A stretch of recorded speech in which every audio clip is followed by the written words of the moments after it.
तो एक बीमार ग्रह को बचाने का पाठ क्लासरूम में, ये कैसे हो सकता है? चलिए समझते हैं। बात शुरू होती है पर्यावरण पर लिखे एक बहुत ही आम से इंग्लिश चैप्टर से।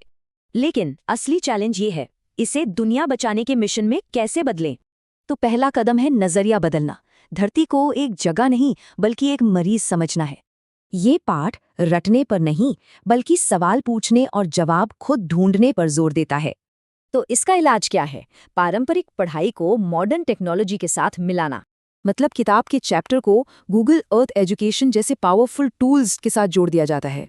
ये पूरा तरीका स्टूडेंट्स को खोज और समझ के एक साइकिल से गुजारता है। इस तरीके से स्टूडेंट्स एक तरह के जासूस बन जाते हैं जो खुद सबूत खोजते हैं। स्टूडेंट्स इन डिजिटल टूल्स से असली दुनिया के सबूतों को सामने लाते हैं। और यहीं पर थ्योरी एक असली अनुभव बन जाती है। सोचिए, दशकों की तबाही अपनी आंखों के सामने, बस कुछ ही सेकंड्स में। अब सबूत तो मिल गए, तो अगला कदम है इनका मतलब समझना। स्टूडेंट्स मिलकर इन सबूतों पर चर्चा करते हैं और फिर किसी नतीजे पर पहुंचते हैं। आखिर में क्लास की सीख को असल दुनिया के एक्शन और अपनी जिम्मेदारी से जोड़ा जाता है। मतलब यहाँ मकसद सिर्फ परीक्षा पास करना नहीं, बल्कि उससे कहीं ज्यादा बड़ा है। तो इस पाठ का असली मकसद है स्टूडेंट्स को इस प्लैनेट का एम्बेसडर बनाना।